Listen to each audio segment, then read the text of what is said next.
says, to get good results, we must properly understand our relation to the great impersonal power we are using. It is intelligent, and we are intelligent, and the two intelligences must cooperate.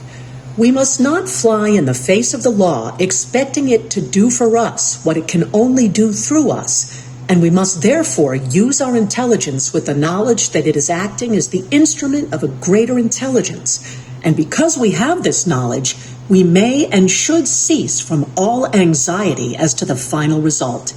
In actual practice, we must first form the ideal conception of our object with the definite intention of impressing it upon the universal mind. It is this thought that takes such thought out of the region of mere casual fancies, and then affirm that our knowledge of the law is sufficient reason for a calm expectation of a corresponding result, and that therefore all necessary conditions will come to us in due order. We can then turn to the affairs of our daily life with the calm assurance that the initial conditions are either there already or will soon come into view. If we do not at once see them, let us rest content with the knowledge that the spiritual prototype is already in existence and wait till some circumstance pointing in the desired direction begins to show itself. It may be a very small circumstance, but it is the direction and not the magnitude which is to be taken into consideration.